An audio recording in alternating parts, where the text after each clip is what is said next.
کہ بیتے ہوئے کل سے نفرت ہے، آتے ہوئے پل سے نفرت ہے،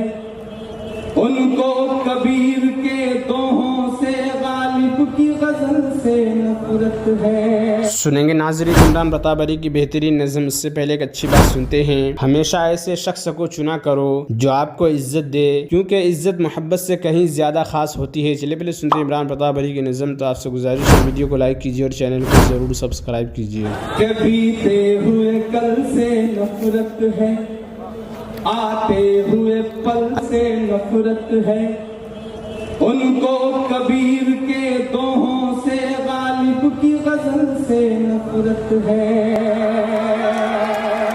تھوڑی دیر آپ کی شرکت پڑھتا ہوں، ادھر مائیں بہنیں بیٹھی ہیں، ان سے بھی دعائیں مانگتا ہوں، کیونکہ آپ جس کے سر پہ ہاتھ رکھتے ہیں اسے منموہن سنگھ بننے میں دیر نہیں لگتی ہے، تو تھوڑا سا آپ کی بھی شرکت ہوگی تو اچھا رہے گا۔ میں پڑھتا ہوں صاحب کہ بیتے ہوئے کل سے نفرت ہے، آتے ہوئے پل سے نفرت ہے، ان کو کبیر کے دوہوں سے غالب کی غزل سے نفرت ہے۔ ممتاز سے چودھا بائی تک، ممتاز سے چودھا بائی تک چاہت ہی چاہت پاؤ گے، بولو کیا کیا جھٹلاؤ گے، بولو کیا کیا جھٹلاؤ گے، بولو کیا کیا جھٹلاؤ گے، جس اور نظر دوڑاؤ گے، جس اور نظر دوڑاؤ گے، ہم کو ہی زندہ پاؤ گے، بولو کیا کیا جھٹلاؤ گے، بولو کیا کیا جھٹلاؤ گے، بولو کیا کیا جھٹلاؤ گے، بولو کیا کیا جھٹلاؤ گے۔ پہلا بند پڑھتا ہوں اس نظم کا ساتھ کہ تلوار اٹھائی ہاتھوں میں تو ہم ٹیپو سلطان ہوئے۔ تھوڑا سا جوش کم دکھ رہا ہے، تھوڑا سا اور جوش کی ضرورت ہے۔ مجھے لگنا چاہیے کہ نئی پیڑھی میری آنکھوں کے سامنے بیٹھی ہے۔ ادھر جو لوگ کھڑے ہیں جنہوں نے قسم کھا رکھی ہے کہ وہ داد نہیں دیں گے، میں ان سے بھی گزارش کروں گا کہ آپ چناؤ میں تھوڑے ہی کھڑے ہیں، آپ داد واد دے سکتے ہیں، آپ کی بھی تھوڑی سی شرکت ہو۔ کہ تلوار اٹھائی ہاتھوں میں تو ہم ٹیپو سلطان ہوئے، شہنائی جھولی ہونٹوں سے تو ہم بسم اللہ خان ہوئے۔ میں ایک نام گناتا جاؤں گا اور ان کے لیے آپ کے دلوں میں جو احترام ہے وہ تالیوں میں بدلتا جائے گا۔ میں چاہتا ہوں پہنچائیے ان مصروں کو دلی کی فضاؤں میں، بڑی ضرورت ہے صاحب، مجھ کو ظالم کا طرفدار نہیں لکھ سکتے، کم سے کم وہ مجھے لاچار نہیں لکھ سکتے، جہاں ہتھیلی کے لیے بول رہا ہوں جو سچ، اس کو اس دیش کے اخبار نہیں لکھ سکتے، اس کو اس دیش کے اخبار نہیں لکھ سکتے۔ میں ہمت کرتا ہوں اور آپ سے شرکت کی گزارش کرتا ہوں کہ تلوار اٹھائی ہاتھوں میں تو ہم ٹیپو سلطان ہوئے، شہنائی جھولی ہونٹوں سے تو ہم بسم اللہ خان ہوئے، سنگیت کی باری آئی تو اللہ رکھا رحمان ہوئے،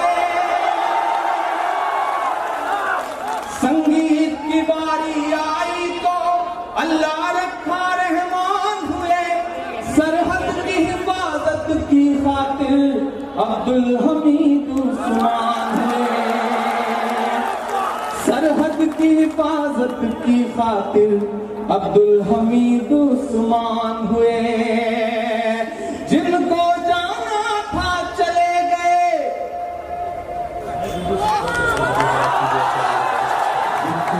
جن کو جانا تھا چلے گئے، اب ہم کو بھیج نہ پاؤ گے، بولو کیا کیا جھٹلاؤ گے، بولو کیا کیا جھٹلاؤ گے، بولو کیا کیا جھٹلاؤ گے، بولو کیا کیا جھٹلاؤ گے، جس اور نظر دوڑاؤ گے،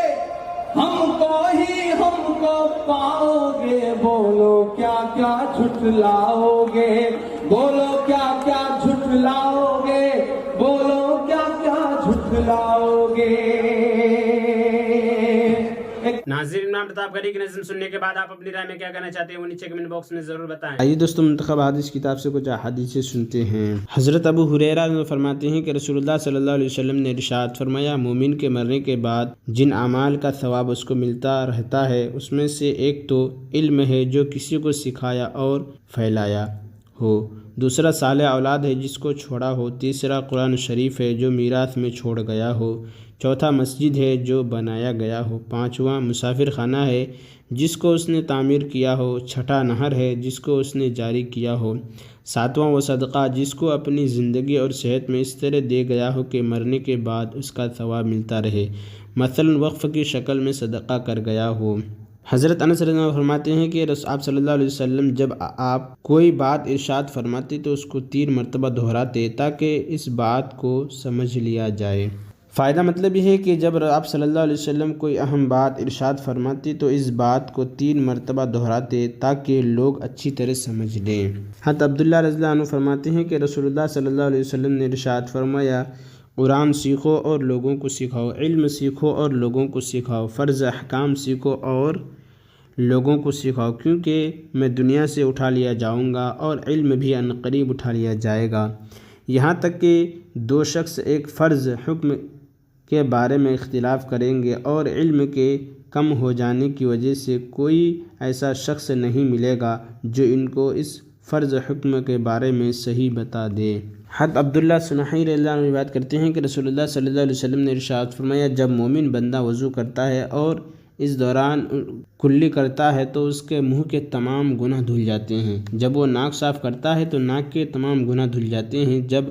چہرہ دھوتا ہے تو چہرے کے گناہ دھل جاتے ہیں، یہاں تک کہ پلکوں کی جڑوں سے نکل جاتے ہیں، جب ہاتھوں کو دھوتا ہے تو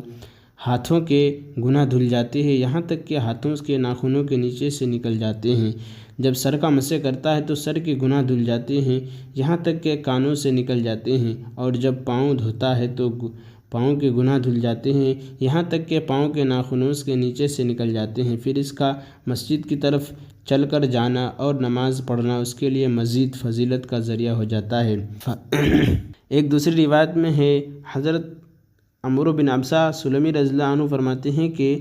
اگر وضو کے بعد کھڑے ہو کر نماز پڑھتا ہے جس میں اللہ تعالیٰ کی ایسی حمد و ثنا اور بزرگی بیان کرتا ہے جو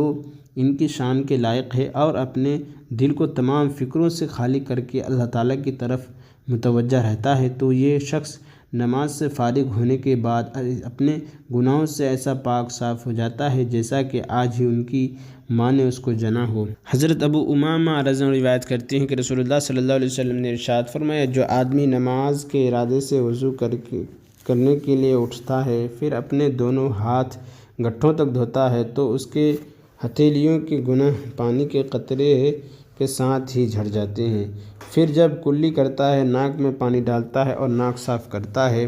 تو اس کی زبان اور ہونٹوں کے گناہ پانی کے پہلے قطرے کے ساتھ ہی جھڑ جاتے ہیں، پھر جب اپنے چہرے کو دھوتا ہے تو اس کے کان اور آنکھ کے گناہ پانی کے پہلے قطرے کے ساتھ جھڑ جاتے ہیں، پھر جب ہاتھوں کو کوہنیوں تک اور پیروں کو ٹخنوں تک دھوتا ہے تو اپنے ہر گناہ اور غلطی سے اس طرح پاک صاف ہو جاتا ہے جیسے آج ہی اس کی ماں نے اس کو جنا ہو۔ پھر جب نماز پڑھنے کے لیے کھڑا ہوتا ہے تو اللہ تعالیٰ اس نماز کی وجہ سے درجہ بلند کر دیتے ہیں، اور اگر بیٹھتا رہتا ہے، نماز میں مشغول نہیں ہوتا تو بھی گناہوں سے پاک صاف ہو کر بیٹھتا رہتا ہے۔ حضرت ابو ہریرہ روایت کرتے ہیں کہ رسول اللہ صلی اللہ علیہ وسلم نے ارشاد فرمایا، نماز کے 3 حصے ہیں، یعنی نماز کا پورا ثواب ان 3 حصوں کے صحیح ادا کرنے پر ملتا ہے۔ پاکی حاصل کرنا تہائی حصہ ہے، رکوع تہائی حصہ ہے اور سجدہ تہائی حصہ ہے۔ جو شخص نماز آداب کی رعایت کے ساتھ پڑھتا ہے اس کی نماز قبول کی جاتی ہے اور اس کے سارے اعمال بھی قبول کیے جاتے ہیں۔ جس کی نماز صحیح نہ پڑھنے کی وجہ سے قبول نہیں ہوتی اس کے دوسرے اعمال بھی قبول نہیں ہوتے۔ اور عمران پرتاپ گری سے جڑی خبروں اور نظموں کے لیے ہمارے اس چینل کو ضرور سبسکرائب کریں۔ ملتے ہیں کسی اور ویڈیو میں ایسے نئی نظم اور نئی خبروں کے ساتھ، تو جب تک کے لیے دیجیے مجھے اجازت اور رکھیے اپنا خیال۔ آپ دیکھ رہے تھے IR مشاہرہ میڈیا اور میں آپ کے ساتھ محمد ثاقب۔ السلام علیکم۔